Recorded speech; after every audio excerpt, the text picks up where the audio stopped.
Oscar, for joining me today. To start, do you want to just quickly introduce yourself and the business that you run? Yeah, my name is Oscar Dioka. I run a used truck and van dealership, and we have a repair shop where we work for our own cars and also cars for the general public. Awesome. And can you give us a little more background about the business, like how long you've been running this? How did you get into this business? Some of those details. Yes, it's a family business. My father started the dealership. Our last name, OCA Motors, started in 1975. I was only 11 years old at the time, but he started out with just $10,000 and borrowed money, and he started small, just started selling a few cars. He'd bring the cars home. We'd help him detail them, and so he started small. And then I went off to high school, college, and then when I graduated, well, during high school, I worked at the dealership on the summers and stuff, in the sales or in the mechanics. But after college, I went full time. So since 1988. And at that time, I was given the title of general manager. So I've been pretty much running it since 1988. Awesome. And can you go into a little more detail about just like what services you offer? So you mentioned there's like a repair side of it, and then there's also like buying used commercial vehicles and selling those. Yeah, what are some of the services that you offer? Those are the only two. We had a body shop at one time, but that we closed down. But no, now we have a sales department, and we sell the trucks and vans up front, and then in the back I have a service manager, and we have a total of we have the shop in the back, and then a smaller one across the street. We have a total of 12 bays, so we can work on 12 cars indoors. And so that's primarily been the business we have now. And at this time, people are more fixing their cars than buying new ones. So yeah, that's the part of our business that's been profitable, is the repair end. Gotcha. And can you talk more about the repair end? Like, what are people bringing their cars in for? Like, what are popular services that you're offering to them? We obviously, we always have oil changes. I mean, people change their oil pretty consistently. They do take care of their cars, and when the brakes start squeaking, they'll break them in for brakes or tune-ups. And we do complete engines. We might do maybe 2 or 3 of those a month. Transmissions, we'll just subcontract it. We'll drop the transmission, send it out to a repair shop, and then they'll send it back and we reinstall it. But we do most of the work in-house. Suspension work, we don't have an alignment machine, so if we replace parts in your suspension, then we'll take it to the alignment place. And and we don't install our own tires. We used to do that, but it's easier to send it out. We just take off the tires and send it to the tire shop. They mount and balance them, and then we just put them back on. And and we do our own. We have our own brake lathe, so we do turn our own rotors and drums and stuff. Just general auto mechanic. We don't really do a lot of electrical. So if I have another guy we subcontract for diagnosing like complicated electrical problems or whatever, and then he'll tell us what it is, and we'll buy whatever is needed and stuff. Cool. And how do you think about like pricing your services? Do you like look at competitors? Have these been set in stone for many years, or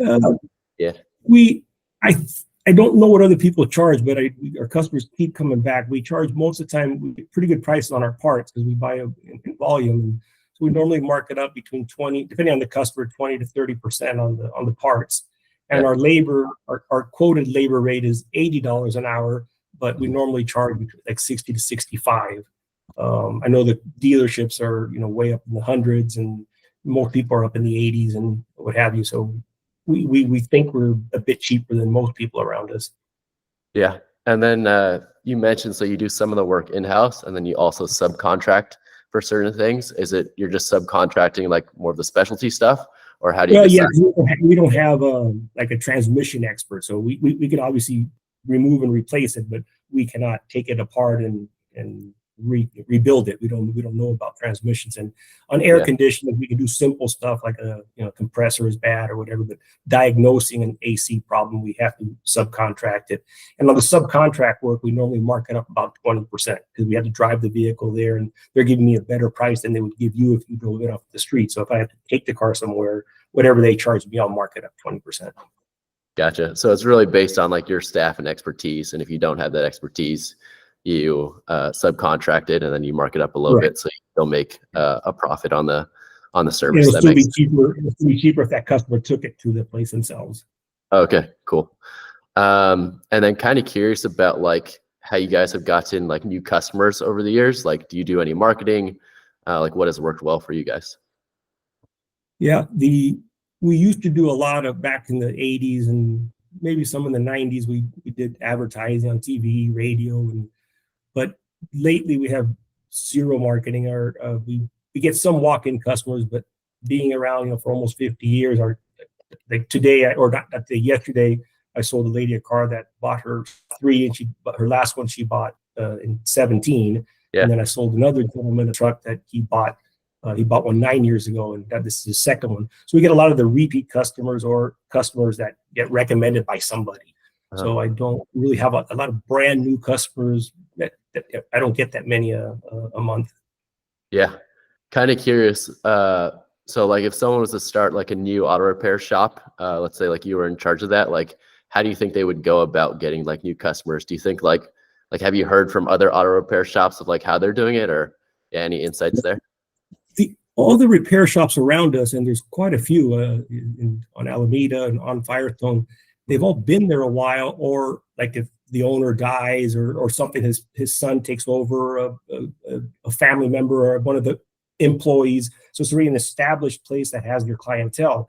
Yeah. I don't know any new places just starting right up. So I think if a person's going to start one, it's almost better to find one that is existing, and then maybe that owner's getting old like me and wants to sell or something.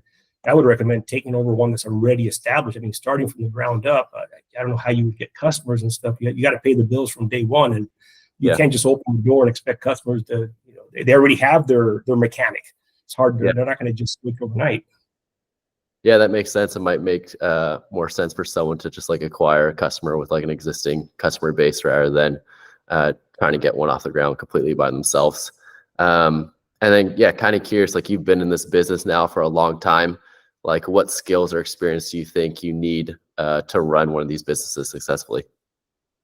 I think customer with a personality, you have to have a good personality. You got to build the customer has to trust you. In the repair business, like a lot of shady people that want to rip you off. You hear a little brake squeak, and it might be something simple, like simple brake job. They might try to sell you a $2,000 job, and they'll scare you. So you got to build people's trust. I think that's the most important thing, is that people trust you, and obviously you want them to come back, time after time after time. So you don't want to just rip them off one time and then they never come back. It's like build people's trust, I would say, is the most important thing. Awesome. And then can you talk a little bit about like the costs to run this business? I think you mentioned you guys started back in the day for like $10,000. But think about maybe like the cost today, like how much does it cost to get like a bay to work on a car, or how much does it cost to like hire a mechanic? Like what are some of the costs associated with a business like this? Well, I think most people would start out like we have our little shop, which is 4 bays. I think rent on something like that, if it's a good area, you can probably find something for $1,000 a month. But you want to be in a high traffic area. We're right in the corner of Firestone, and we have a signal there.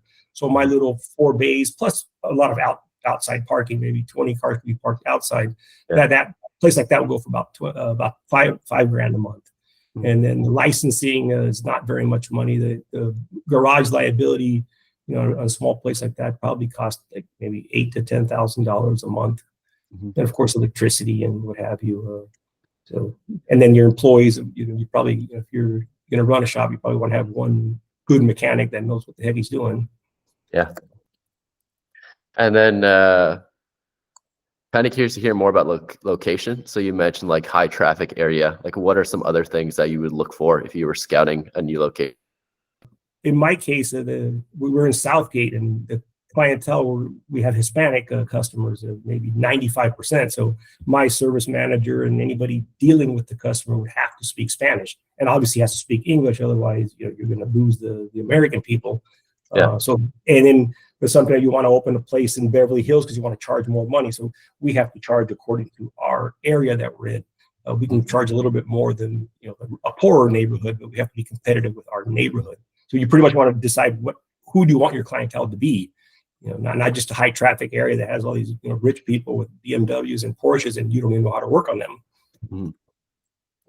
Cool. And you mentioned, I think, like you guys use your own money to open up the shop. Like how have you continued to finance this business? Like have you guys taken out loans? Have you looked at other things? The repair shop part runs itself. The car sales does not. That we have to have a line of credit to purchase vehicles, and so we do have to work with borrowed money to keep the inventory stocked. Cool. And then kind of curious about like if you guys buy any like technology or systems to like keep the shop running, or do you guys just use like free tools like Google Sheets and stuff like that? No, on the sales side, we have a program called Turbo Deal that runs all our inventory and controls our sales and you know, keeps track of the money we make and what have you. And then the accounting, we have QuickBooks, and so Yep. and we do but the shop has a system called Mitchell. Mitchell, it's one of the oldest auto repair. It used to be the book. You get the subscription and you get the books, and they went to a little disc that you get a disc every month. But now it's just online, so we pay a membership fee, and we have all the up to date, all this service stuff and the diagrams and the how to remove and replace something. So we have all that in the computer. Yeah, we could never ever do that on our own. And then kind of curious about like the employees that you hired. So you mentioned like you need a really good mechanic who knows what they're doing. What other employees have you hired, or what do you think is important for this type of business? Well, in the sales part, obviously you have to speak Spanish and English, and you have to be not pushy. We're not high stress sales, and we want pretty much our salespeople are just helpers. They bring you the keys. They just treat you right. Show you what you want, and don't judge people. Don't think they can buy or can't buy, and just pretty much meet and greet and treat them nice and bring them to me. Then I'll make a decision if I can sell them a car or not, and bargain price. So my salespeople just talk to people. I know that actually will sell them. And then in the mechanic end, the mechanics just have to. I can't hire expert mechanics that went to school and they're overqualified at my place. I just need the guy that can do the basic mechanical work, is a hardworking guy, and because I can't afford to pay the big wages like the big shops do and stuff. Yeah. And do you like test them during the interview process, or like how do you know someone can do the basic work? Yeah, I don't. I personally haven't hired any in quite a while because I have my service manager, and he'll hire the mechanics. And some within we don't order their uniforms or anything for 2 weeks, so we give them like a 2-week trial period. If they like it to be with us, and if we like them to work with us, and right away you'll find out if they have basic traits or basic needs or whatever you want to call them, and. Or if they have hope, like we don't necessarily need a guy that knows a lot, but we need a guy that's a quick learner. Like if you show them how to change the oil on a car, the next one you don't have to teach them twice. Yeah. So a lot of people come and they get experience with us, and then they move somewhere else and get paid more money. Yeah, makes sense. And then how is like the compensation structured? Is it like salary? Is it per hour? Is it per job? Or how do you compensate?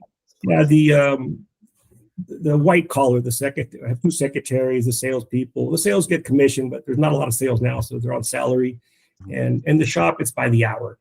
I don't have the piecework where a guy gets paid by the job is the way the mechanics really make money, but we don't have anybody like that. So everybody's just an hourly employee in the service end.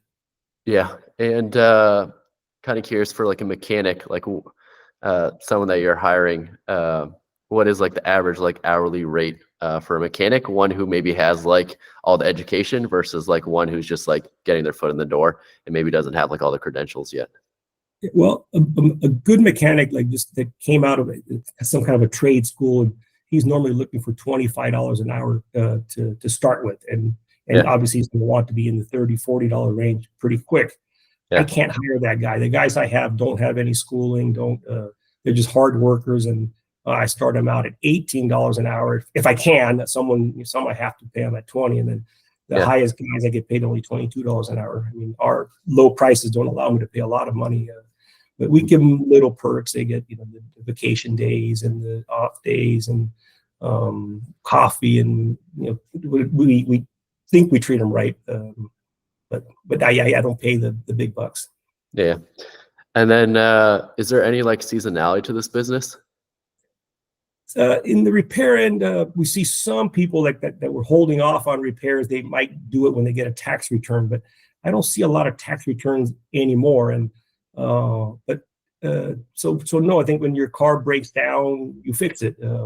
Yeah. It only gets worse if you don't fix it. So I think cars don't really. Maybe in the summer, obviously, we'll have some more overheating, so people have more radiator problems, and or in the summer, yeah, and also air conditioning problems because people don't use the air conditioning that much in the winter. So come summer, a really hot day, you might get 5 people in one day that are saying, "Oh, my air conditioning is not getting cold." So it's like they're something, or they come in for wipers, all of a sudden it starts raining and they realize their wipers are no good. So maybe that kind of seasonal thing, like depending on the weather, will show you the kind of repairs they'll need. Yeah, makes sense. And then earlier you mentioned like one of the big things that you learned is like you need to be able to like build trust with customers.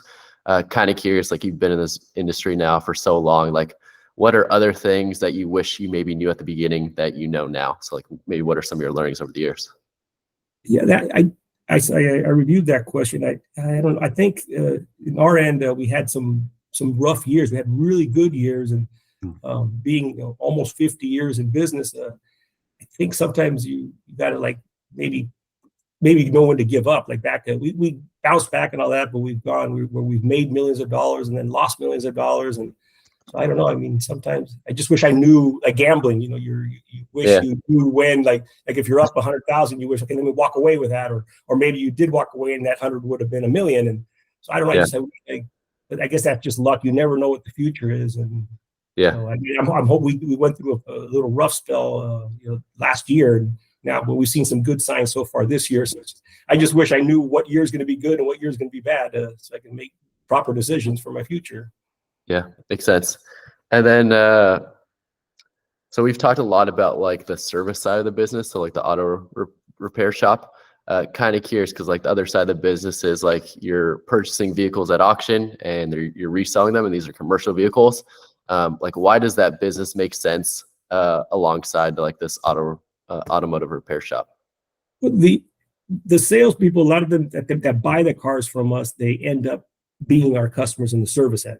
Like we do give a 90-day warranty when we sell it. So most people will find something wrong with the vehicle, so they'll get 1 or 2 free repairs. And then by the time their warranty's up, they probably need their first oil change. And then they like how we treated them and what have you. And then a lot of them stay with us as customers. So that works to help. And then having a service department helps us sell vehicles because people feel comfortable that if something goes wrong, we're going to fix it on site, that we don't have to take it somewhere. So it gives people a little, they feel safe when they buy a car from us. Yeah, that makes sense. And can you tell us more about like these auctions? Like I've never heard of these auctions. Like where do they take place? When do they happen? The biggest one is they're all by Manheim. Manheim pretty much gobbled up all the little mom and pop auctions over the years. They have my brother does the buying. They have it in Riverside. They normally pick cheap property because they did have them here in LA, Norwalk, Anaheim, but those properties became so valuable as something else than just a big lot. So they pick places where they can put acres and acres of cars at much cheaper. So they're out when Fontana was remote, and out in Riverside and other remote locations where the dealer would never have driven out there years past, but now all the dealers drive to those locations and buy the cars. So they're far away. My brother lives in the Inland Empire, so it's not that bad for him. Yeah. And like what vehicles are you looking for at these auctions, or like what prices are you looking for? Well, most of our cars we'd like to sell for under 25,000. So we're trying to buy them under 20,000. But sometimes we have to have some vehicles in the $40,000 range just to have them, like a specialty, a dump truck or something. But I try not to keep too many of those. And then we'll buy a lot of cheaper cars that we can sell for under 20,000. And you have to have a variety. And we look for plumber bodies, box trucks, regular vans, pickup trucks, stake beds, utility bodies. So we try to have a variety of stuff because not everybody's looking for the same type of vehicle. Yeah. And how much do you have in like your inventory at one time? About $1 million. $1 million. About 60 vehicles. So Gotcha.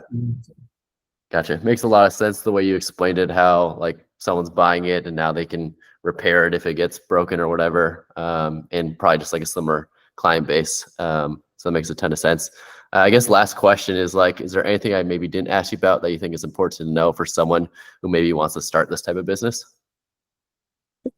Be patient and don't expect to like make a lot of money immediately, and expect ups and downs. I mean, don't assume that it's even in repairs that, people's cars break down. Sometimes they go through a spell where cars are really good and they don't need anything for a while, or customers don't have a lot of money to spend on repairs. And just be prepared for rainy days, and don't spend your money like crazy when you're making money. Always realize that it's not always going to be good. Yeah. Great way to finish. Thank you so much, Oscar, for joining me today. All right. Thank you very much.